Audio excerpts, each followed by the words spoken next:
Dear Hector, since the 16th century, as you know, no writer's, scholars, or English gentleman's education was complete without taking the grand tour through Europe. And by the same token, no cook's education is complete without a trip to Italy. Of course, the likes of Byron, Shelley, Mark Twain, and the nobility would have travelled in slow luxury, attended by servants, as they explored the art, the landscape, the history, and the gastronomic delights that make up Italy. I, of course, travel in a more modest way.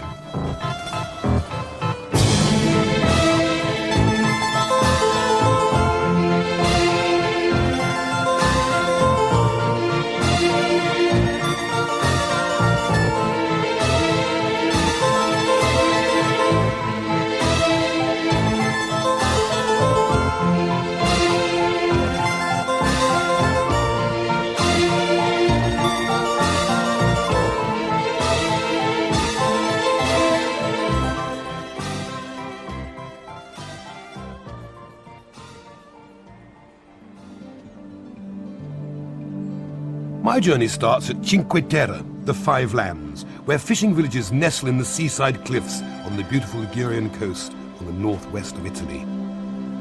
This is Vernazza, a port of sorts. It's tiny and ancient, with its tall, colourful houses and church clustered together at the head of the cove, which is still used by the local fishermen.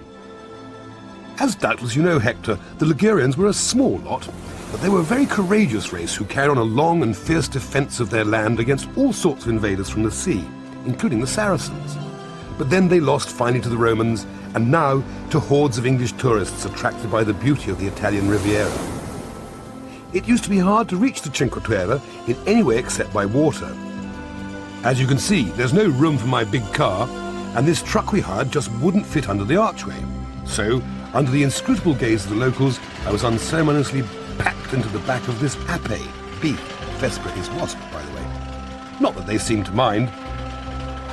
Though Liguria itself has opened up to the tourist trade, it hasn't been ruined by it. The locals of the Cinque Terre retain every inch of their dignity, and if the sight of an English cook bounding away in the ape is too much, they just walk away.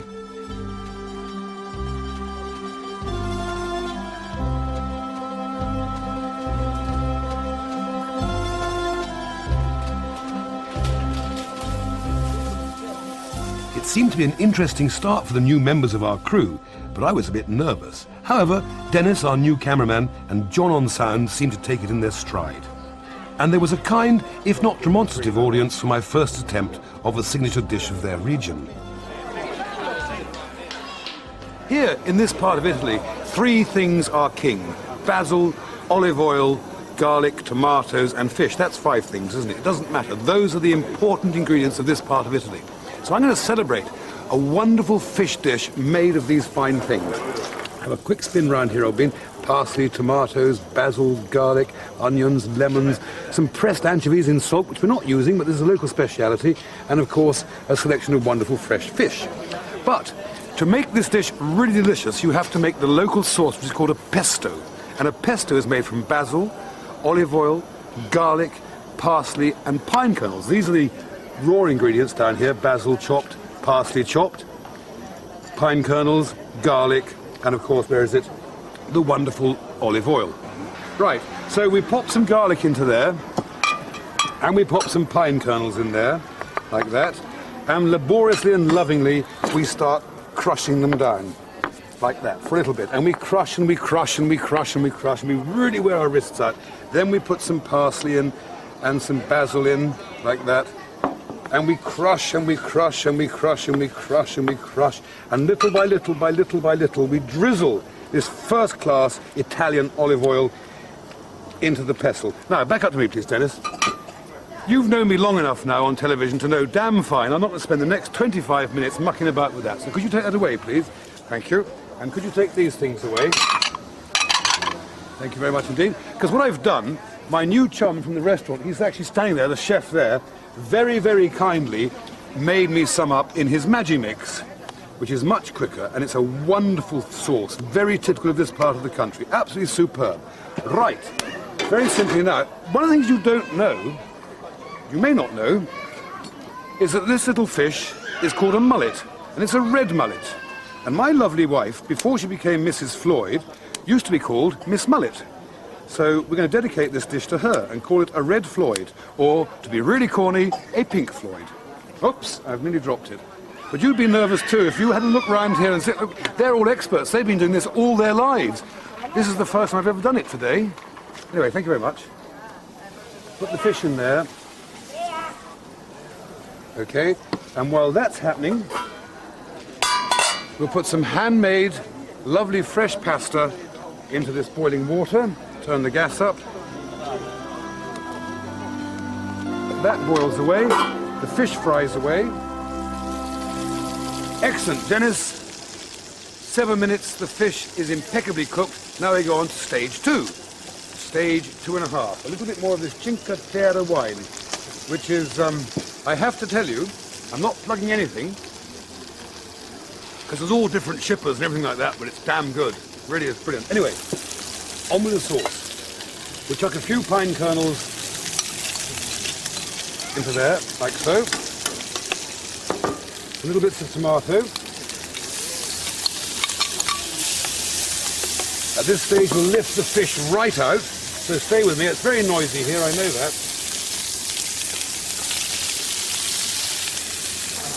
The fish comes out, goes onto the plate like so.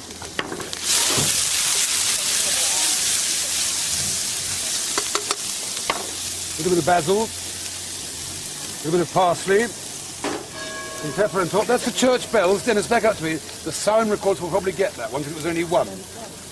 Normally with about 12 he misses them. Anyway, the church bells do ring here, so that's it. Now a final little touch of beautiful olive oil.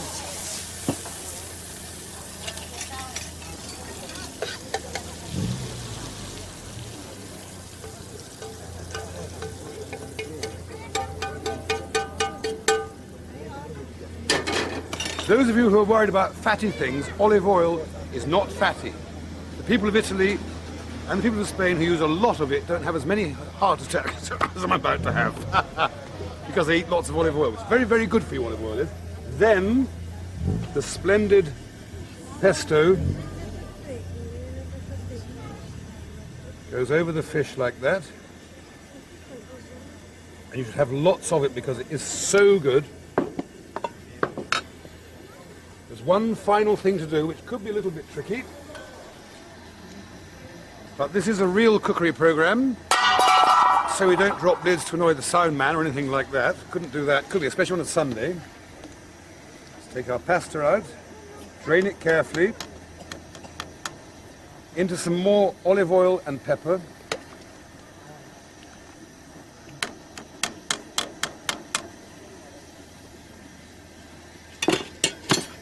And then, there's my fork gone.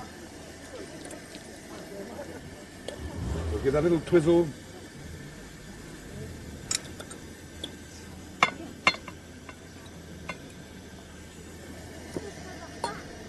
Now a big, fat, loving close-up, because that is my interpretation of Monte Rosso on a plate.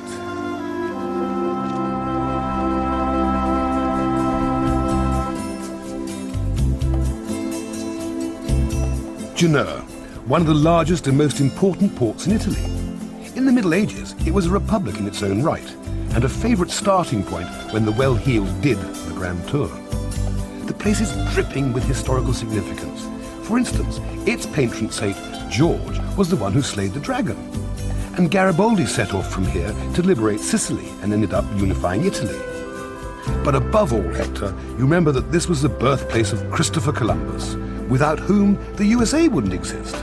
Mind you, he had to get the money from Spain to find the land of truth, justice, the American way, and hamburgers. Thank you, Christopher.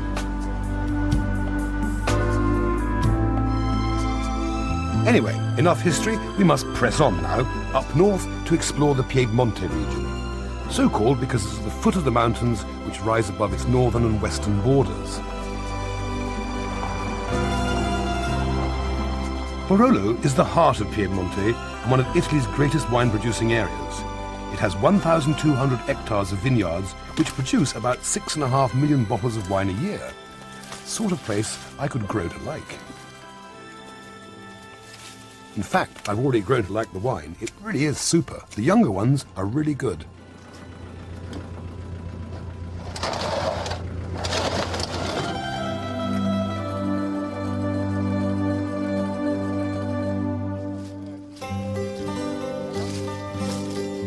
And it was really good, but despite my entreaties, they said they were too tired to eat another thing. They wanted to get home.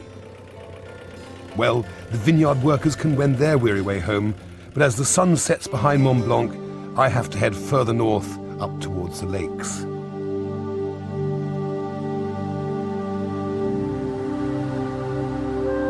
I took the scenic route.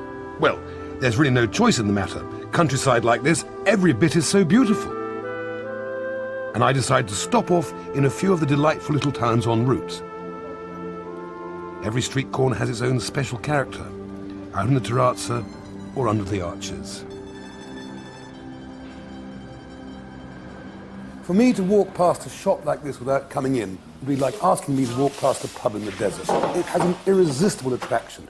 But it isn't just a museum, which I thought it was, just a museum of grandfather's old artifacts filled with bought-in sweets. Not at all. They make their own chocolates here, exquisite roasted hazelnuts with dark chocolate, marron glaces, and they've been doing it uninterrupted since 1881. Long may it continue, and let's hope people like the EEC don't come in and try and destroy this sort of place.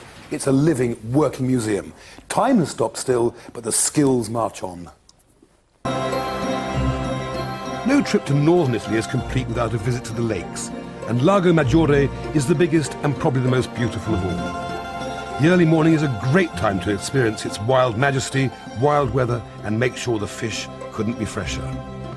Happily, I don't suffer from seasickness, or cold, or depression, or bad luck.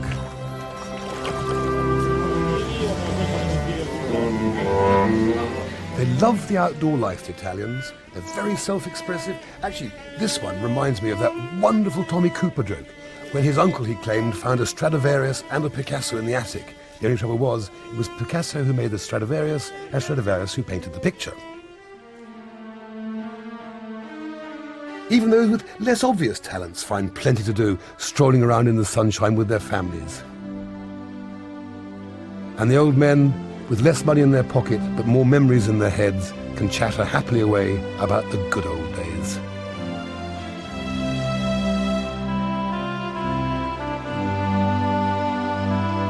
A winter classic dish is called a bollito. It's a slow, simmering stew of several different meats. It's a hot pot. It's a pot au feu. It's a delicious, warming thing, the kind of food you feed to farm workers, grape pickers, fleets of lorry drivers, and of course, truffle hunters. So, with no further ado, pop in and have a look at the ingredients. We've got a wonderful old boiling cockerel. We have a flank of beef with its bones on, most important. We have an ox tongue. We have a boned out pig's head, and a big piece of shin of beef, which is very important, and some wonderful homemade porky sausages. And to flavour the stock, just a couple of onions, carrots, and celery. Okay? It's a terribly simple dish, but it's not worth cooking for less than about 10 people, because it takes 4 hours to cook. You need a party atmosphere at the end of it. It's very, very simple. All you do, first of all, you put the pig's head into the pot of water, goes like so, and it goes. Then, in real cookery programs, back up to me for a second, please, Dennis. In real cookery programs, you'd let that cook for half an hour before adding the flank of beef. And then you'd let that cook for a little bit longer before you added the shin of beef. That goes in. And then you would add the chicken or the cockerel. And then one small cheat which we have made, we've already cooked our tongue because that takes even longer than the rest. So there's already part cooked, and that can go in as well. Then for flavouring, carrots, onions, and celery. And that has to simmer away for another 4 hours, and the sausages are added half an hour before they end. So I thought I'd while away the time with a new chum who's promised to show me how to hunt for truffles.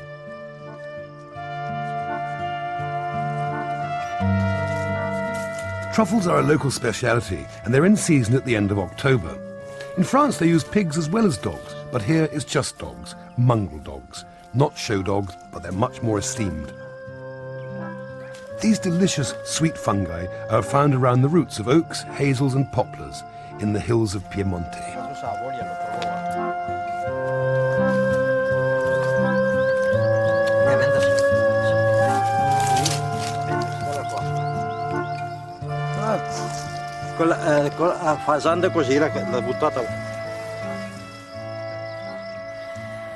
Wow, what a smell. I know it's outrageous in these recession-hit days, but £1,500 a kilo? I reckon they're worth it. My bolito was still simmering merrily away, so I decided to try another speciality from the region, a fonduta. They make this from fontina cheese, soaked in milk for half an hour, then it's gently heated, stirring all the time until it forms a lovely, thick, unctuous, creamy texture. Quite unlike the Swiss ones, where wine is often used. Isn't that so, madam?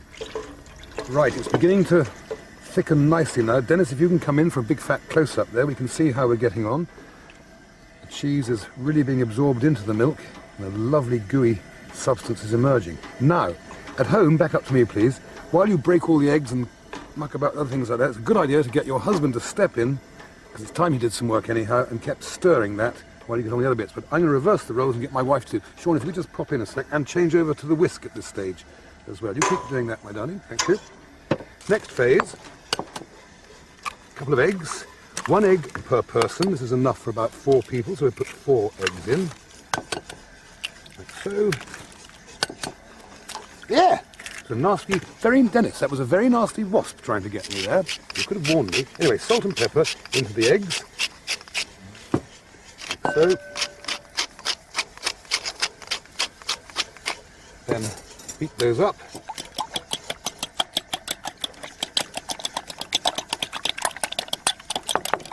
Then we cut some little cubes of butter.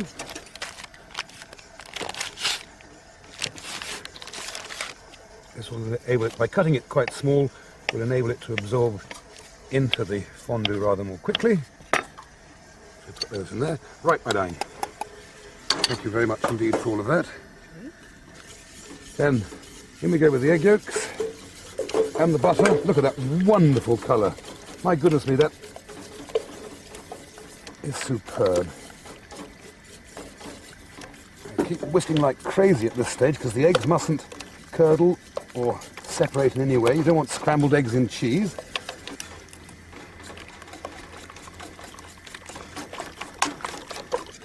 Now, while that's just finishing off, back over to me, please, Dennis. Pass me the keys to the safe. Hold on, hold on.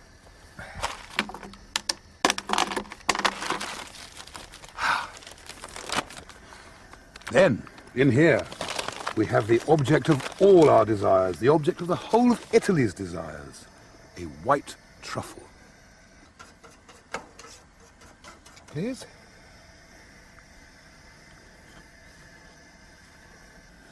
So, there it is, it's ready.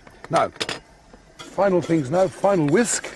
As you can see, it's beautifully thickened, smooth, no lumps. Okay, we pop it into the earthenware dish, like so, and strew it with these wonderful pieces of white gold, the celebrated white truffle of Italy, and then just a little pepper on top. That is fonduta.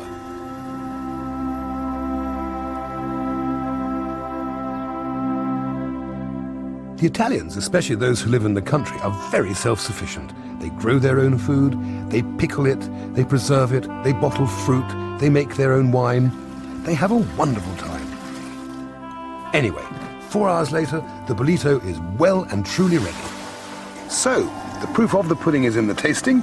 Let's lift a few bits out and see what it's looking like. Firstly, the shin. Beautiful gelatinous fat on the side there. Oh, beautiful. That is carving splendidly. Tender, it would melt in your mouth. I wish we had smelly vision. Off you fly. Right, beautiful piece of shin of beef. Next we'll have some tongue. Ox tongue.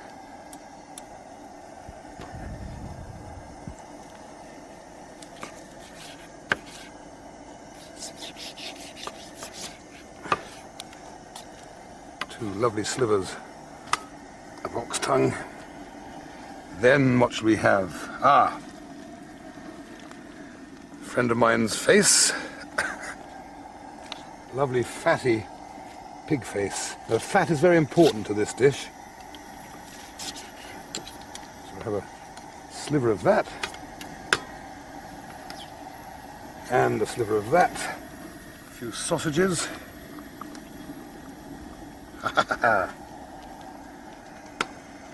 Sausages in the middle. Just like a mama used to make. And then, finally, we have our old faithful farmyard friend who will never crow again.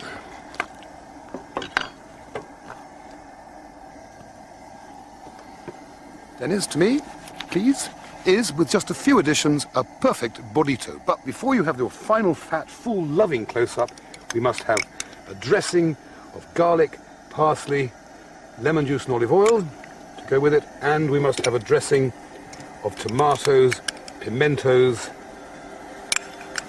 garlic, olive oil and vinegar. And if you will permit me, I rest my case.